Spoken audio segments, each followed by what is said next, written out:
Here, the Domitille Dessertine from the AMAFI, our French market financial regulator, and Emmanuel from AMAFI, which is a professional body representing financial markets. And so the topic of this battle is regulation and what the best way to regulate decentralized financial services. So we have two sides today, which will battle. The status quo side, that is, we have an existing financial regulation, and maybe we should comply with it, fit in it, and with little adjustments. And we have the other side, that is, we have quite a new security tokens, new services, new intermediaries, and maybe so a new ad hoc regulation should be needed. These are our two sides, and as a former session, we will be inviting them to react and to provide more arguments or counter-arguments to engage this discussion. So I think Emmanuel wanted to start, so that it was a status quo side of regulation. Thank you, Christine. I'm Emmanuel Fournoux, I'm the Director of Market Activities within AMAFI. As Faustine said, AMAFI is a trade association which represents banks as the investment part of the banks and the brokers. In France, we also have a market infrastructure such as European Internet, Euronext. Two few words. First of all, as a gentleman, I've never battled against a woman. Then, as an employee of a trade association, I never battled against a representative or a regulatory body. And third, I'm not sure that we are going to battle, that we have a lot of divergence in our approach. I will play the game. Therefore, our master world facing this issue of how to regulate new technology is the regulation should be technology neutral. It means that if you issue securities with a new technology, but if you issue a security within under a new protocol or new technology such as blockchain, security token, you should comply with the regulation, the current regulation. Fair enough. That is to say, you've got to comply with the prospectus regulation, MiFID provisions, market abuse provisions, settlement provisions.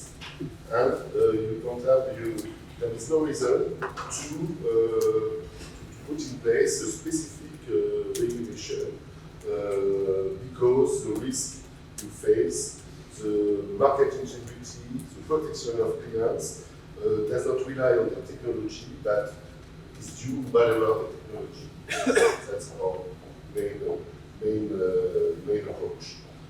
That being said, of course, it doesn't mean that the regulation should not take into account the evolution of the technology.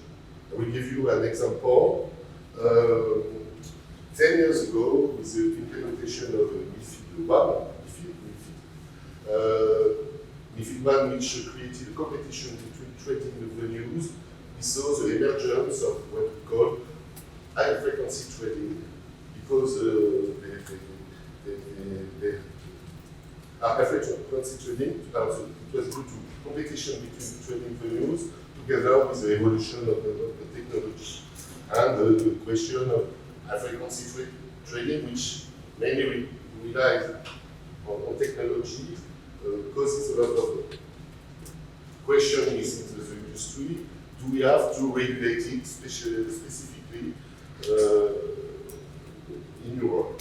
And the answer was quite positive because under MiFID 2, which was implemented 2 years ago, there are some provisions in order to regulate high-frequency trading.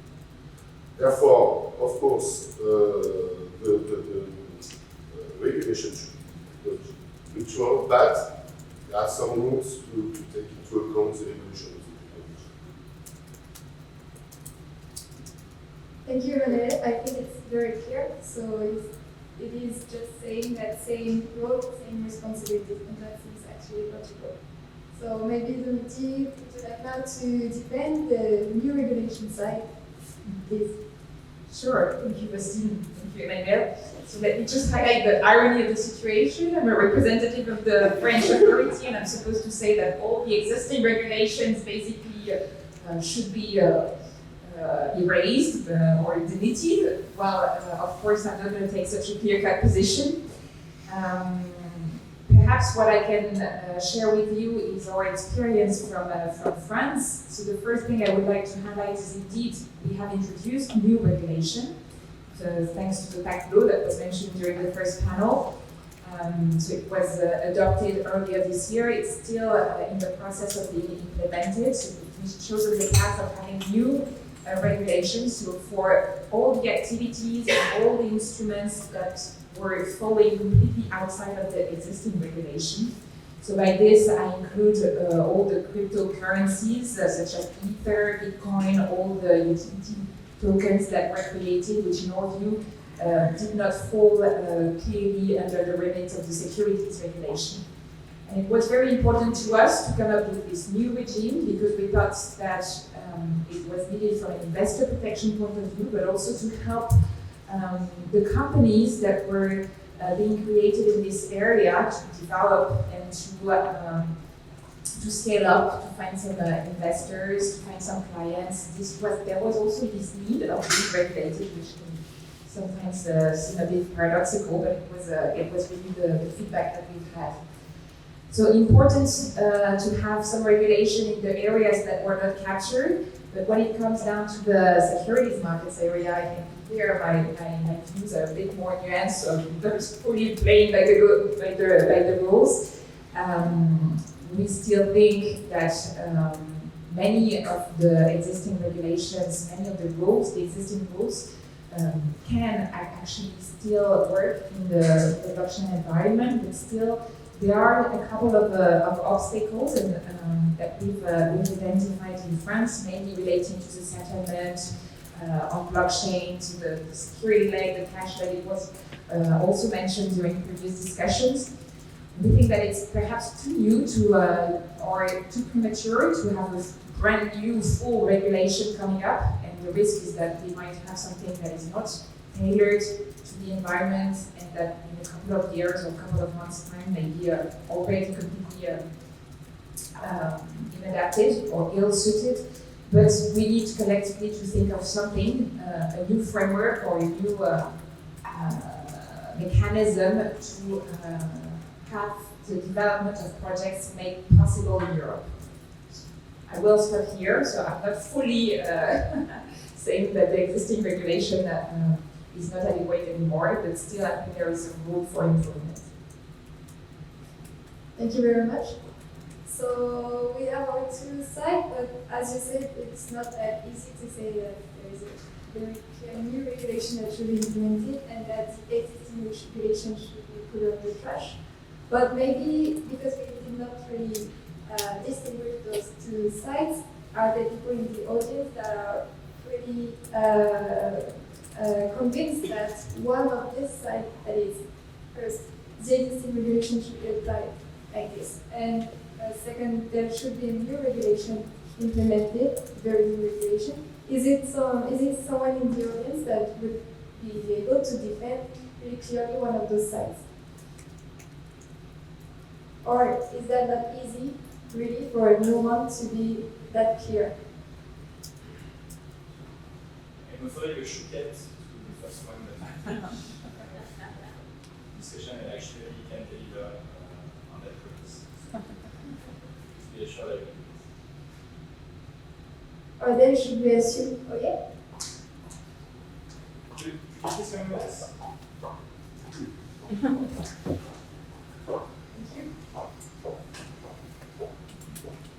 Okay, again. So I think this would be a good question to the people from the Commission representative here today, because I was wondering if there is any European approach to find here a solution, because now I figure out that all the national financial authorities, so government in Germany, EU and France, Liechtenstein came up with an approach or probably a solution. So they are all struggling with their national aspects. And of course, it's difficult to provide some general regulations, but is there an approach of providing at least guidance on how to regulate or not, in order to avoid that we have 28 different regulations in the end, like it happened, for example, with crowdfunding? So maybe I take the question for Touchouquette. So I think the fact that we are here today is a first indication that, of course, we are thinking about that and we are working together with national authorities in the Commission. So basically, because we are speaking today on innovation related to blockchain, but of course there are other questions around regulation and innovation. So we are looking at this with the broadest scope. On blockchain developments, we have started the work looking at market developments like you did 4 years ago. We received a very detailed assessment from the European supervisory authorities, EBA and ESMA, that basically gather information from the national ones. We have worked also with the ECB on other aspects. And in April this year, we have started 2 different work streams. One on the need for a possible new framework to tackle a number of new innovation, new innovative business models, and possibly looking also at the existing laws, for instance on the security side, to see whether they can apply or whether some obstacles are there to be amended. We've heard yesterday, and we've read it in the press, that our former, let's say, commissioner is to be the future one. And we know that this topic is high on the agenda at the moment, so it means that, of course, there is work for a European position on that matter. But as you said, first, it is very complex. Second, national laws are sometimes different, so what you tell for France may be different in another jurisdiction. And third, the innovation sometimes are at a very early stage, so it's always the chicken and egg problem. Are the obstacles faced by market development really about regulation? Sometimes it's not so clear, so do we change the law at that stage? Do we wait a bit to find other ways than changing the law, other mechanism, as you say? So I think we are working on that together, and it's precisely to gather all this information from the market participants that we are here today. Thank you. Just to complement on another director general for the Commission, we not focus on financial services, but was something which concerns centralized identity or the execution or the data policy. Here indeed, first I want to stress the fact that at Commission level, we normally also provide already technology neutral regulation. It may happen that there are something which are irrelevant, but normally that's already one principle which is employed in our approach. Secondly, in some cases, it's not so much a question as it was presented by you and by AMAFI. It's not always an issue of regulation, it's more an issue of how the regulation is applied, maybe in different jurisdiction, or how the regulation is applied concerning the evolution of technologies. And the simple message I want to pass at this stage when we enter in this new area of regulation is Commission and so on, or all commissioners that continue their mandate, it's that we provide us with very concrete cases where you highlight the fact that the regulation is imperfect or the application of the regulation is not done in an harmonized way. And so this is really what we need, is a very concrete example of where there are some issues and that will help to move forward quicker than expected. New ground regulation that always takes time, or a more harmonized way to apply the regulation. Thank you.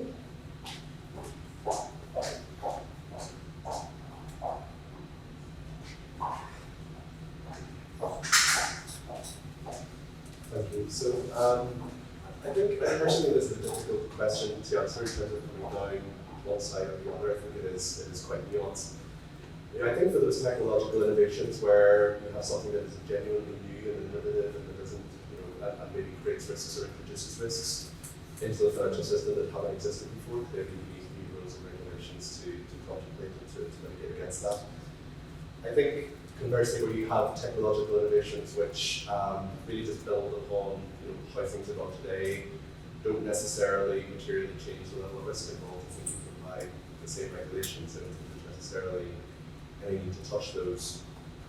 I think the point that we addressed in the first panel is an interesting point around how technology and regulatory technology, RegTech solutions maybe better deliver some of the sort of risk mitigation benefits that the underlying regulation is designed to achieve. So, for example, a regulation that is designed to increase transparency in the financial system, perhaps transaction reporting, perhaps that could be resolved through things like blockchain by increasing the level of transparency in the underlying transactions themselves, such that the existing regulatory framework, perhaps all aspects of it are no longer required, in which case it may be that the revisions can be made to those regulations. So I think it's going to be a combination of all those three things.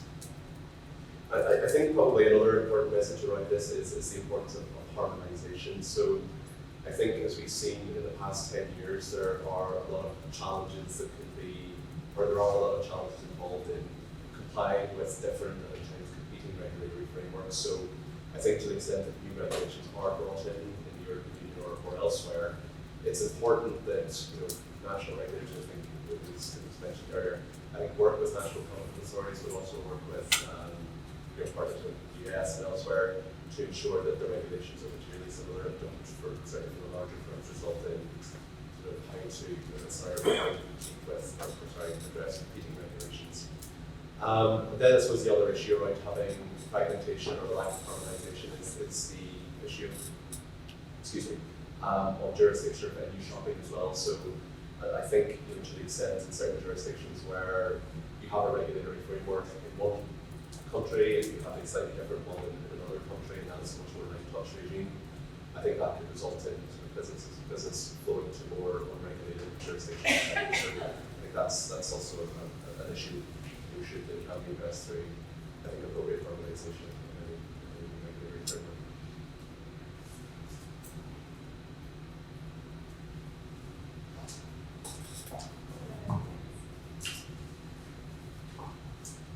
Wow.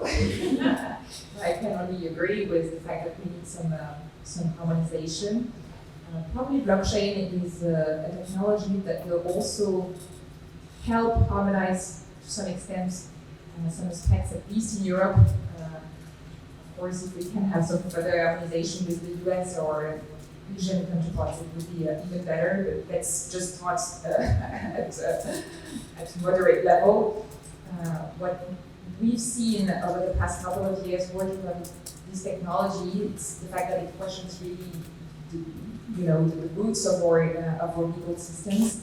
So probably it's also an opportunity to revisit these grounds and try to find some common understanding, some common approaches. So of course it will take time, and this is also a good thing that it takes time, because we also need to have some serious projects to change all these very fundamental rules.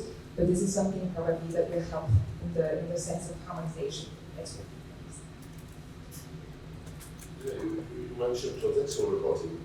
You're great aware of the blockchain technologies you use, and it's a lot of commission to try to harmonize the various reporting regimes that we face in Europe.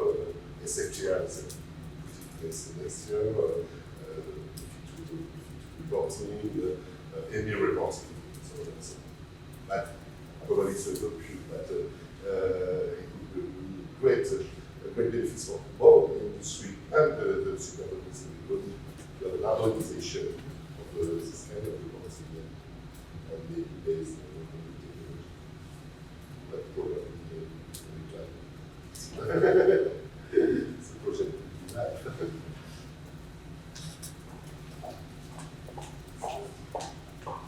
maybe just to add one point on the new regulation side, but also to reconcile with the status quo side.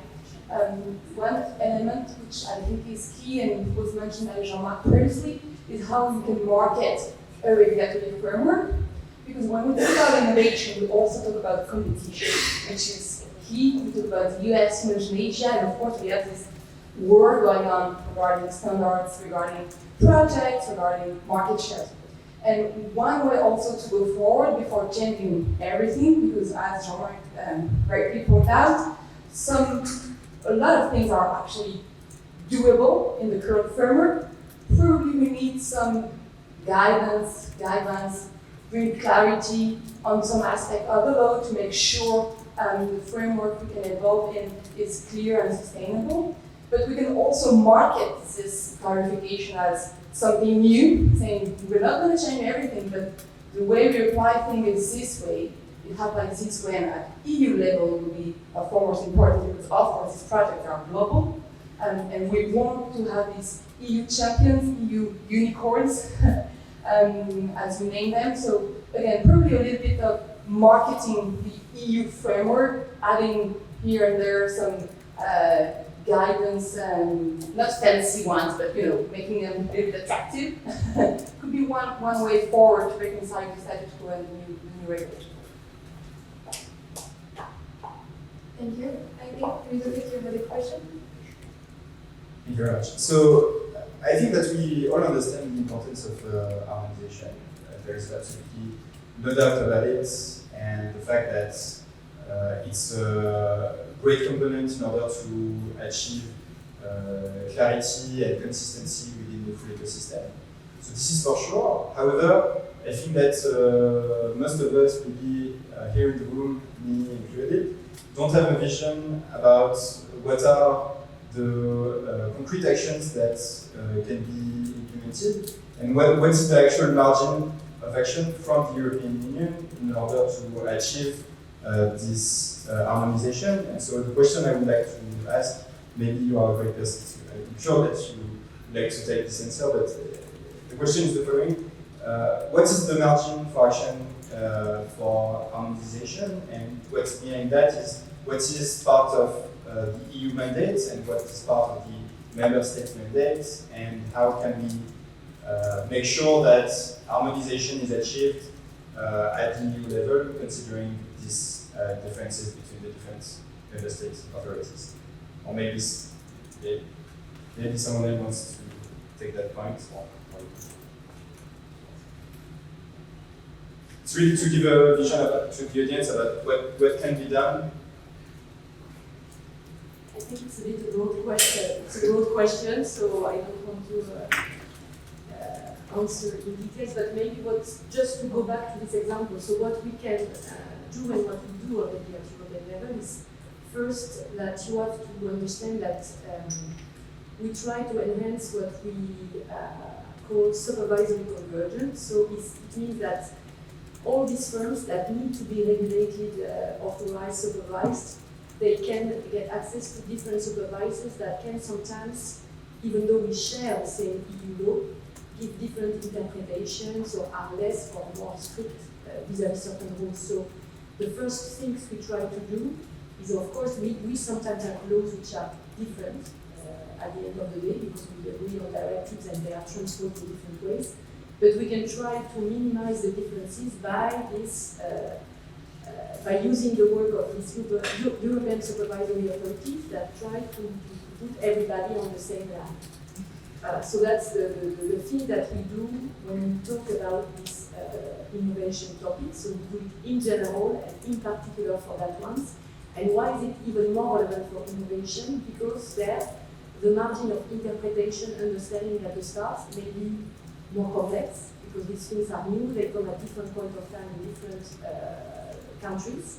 So national authorities will face maybe the same questions but in different, say, 6 months later. So we need to talk to be able to see rapidly the issues which are raised basically across the EU and of course be able to give a quicker reaction. So this work can be done like this. About the super question. You envisage to which report to consult the market? Or about In general, no, about on this topic. How to adapt the current framework to new technology? So basically, of course, we have internal processes that we have to respect before proposing any new legislation in the EU, which start with consultation, impact assessment, and all that stuff. So you can do also consultation when you just want to get to know better, of course, with developments, etc. It's what we did on FinTech 2 years ago, in 2017. So we conducted a broad consultation, and on these blockchain-related topics, what was clear at that time is that it was too early to act, but it was necessary to assess better. And that was the reason why this EU blockchain observatory, for instance, was set up. And of course, in parallel and in addition to that, we have launched a number of initiatives to better assess these realities of the market. Because before proposing anything new, you need to understand what happens on the market. If in the second step, in the future, we come with a proposal, of course, we will consult them and follow the usual, I would say, process. Thank you. So we have stressed actually that it is a complicated question and might be a little long to answer. So maybe there are two things that we could think about it. We spoke about technology neutrality from the beginning, saying that it's one of the paradigms that we should follow. And we only spoke about regulation, but what if we were circumventing this technology neutrality principle that maybe hamper innovation and the quick assessing of those regulatory problems? And what if we were thinking about other way than regulation, like thinking, for example, about self-regulation or sandboxes that have other mechanisms that actually are implemented all around the world. Self-regulation is implemented in Japan, sandboxes is implemented in the UK. So what about those other maybe solutions or temporary solutions to answer this actually quite complicated question?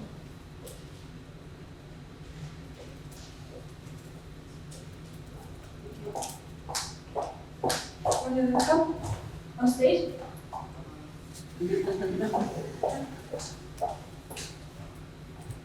It's just a question. So decentralized finance is a very broad term. Okay? So I'm just wondering, can we apply the current regulation to just one example and see how it plays? So you choose like Maker or Pound or something like this, and you just say what exactly there is in the current EU or French regulation that makes it legal or not legal. So that we really touch the points where we have the decentralized finance projects and the current regulation, and we try to understand how it plays together. Because at this moment, we're very high level and trying to understand things at a more concrete level. Thank you. Can you please just tell us your name and our initiative? We'd like to know who are the people. Oh, yeah, we have a Boom BTU protocol. Thank you. So someone would like to.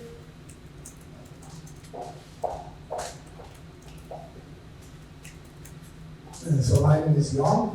Maybe I would like to answer this question. I come from a company called Monerium, and we have a license, a European license, to issue any fiat currency on blockchain. And this is based on a European directive that is almost 20 years old. It's technological neutral, which I think is fantastic. I think the directive is very good. And then it was changed in 2009. That's the one we use. But I think it's important, though, to understand that just like Satoshi said in his white paper in 2008, almost 11 years ago, his vision was to enable transactions between persons or entities without the intermediation of any financial institution. And this changes a lot of things.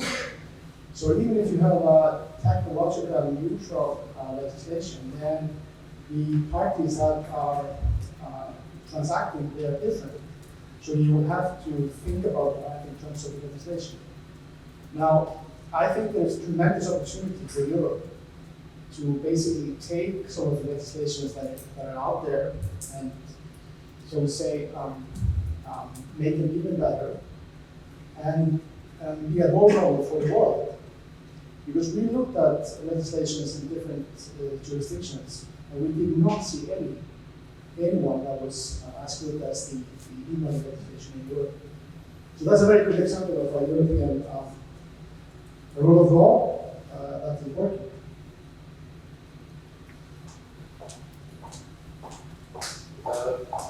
You're right, because we speak about decentralized finance that is very huge, very good. If you look at the financial markets, and you mentioned that probably you want to get rid of banks and intermediaries and having an end-to-end market with the end users change things. Okay, fine, very nice. But if you look in reality, market, what is important in the market is liquidity.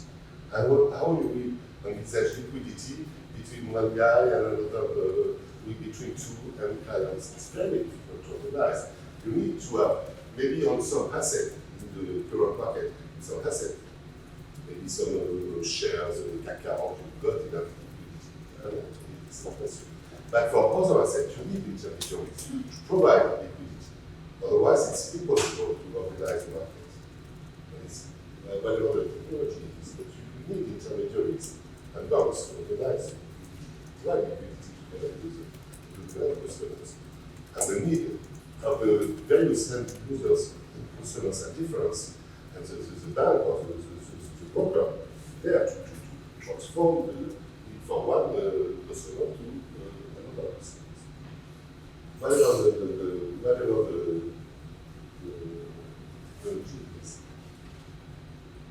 market are not liquid at all. And the technology will not break liquidity. And intermediaries are there to provide liquidity. Do you want to add something? Yeah, but this decentralized element, well, actually, it's quite interesting. A couple of years ago, everybody was, very much talking about decentralized, fully decentralized systems, so on and so forth. And later on, we see that there are some intermediaries that are introduced. So probably we still need to find the proper balance between this intermediation and the fact of you need, at the end of the day, having some intermediaries, as you were mentioning. But to give you concrete examples of where there might be some legal obstacles with the fact the rules are built today. So it's more of a national level obstacle. But for instance, today, for you to acknowledge the property of your assets, the fact that you own an asset, you need your asset to be registered in the books of someone called a custodian. So that's the securities laws in France. So it means it's technology neutral because it does not mention any kind of technology, but it means that you're introducing an intermediary. So of course it was making sense, and it still makes sense in a lot of situations, because that custodian also holds the responsibility not to misuse clients' assets. If clients' assets are lost, it also has the responsibility to give it back to the clients the equivalent amount of money or the equivalent types of assets. So I mean, these responsibilities are of course very important, because at the end of the day, it's when things go wrong that you really notice the importance of regulation. So this is, for instance, a very concrete example of something where you can wonder whether the blockchain could assume the responsibilities that a custodian today bears. So this is still an open question, and I think it's very early days to again fully throw out the baby with the bathwater. But we need to be able at least to try and to test and to see whether indeed the blockchain meets its promises on these aspects. So I don't know if it's fully answering your questions, but try to be as concrete as we could be. Thank you.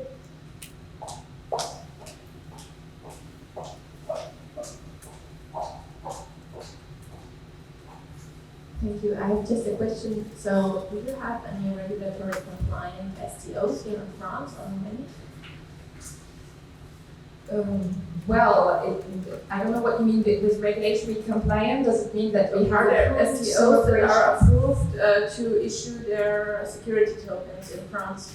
No, not yet. Not yet. No, but we haven't had any operations that have been presented to us. So it explains why we haven't refused any. That's also the. Thank you. And to my knowledge, actually, there's been very few worldwide. I know in Germany they have license now 3 or 4. Okay. Yes, and so Luxembourg is quite progressive in this with Tokeny and Stoker, so they are also issuing security tokens. I was aware of the German examples, I drew them, but for the rest, I haven't seen any other regulatory approved operation. Thank you. Is there someone who would like to add something as we are going at the end of the session? Okay, so I think that we had a question that we did not really clearly answer. So there are a lot of things to do, but maybe the certainty that we have is that regulation is needed. We don't know which one for the moment. It's always like consumer protection, financial stability, smooth functioning of markets.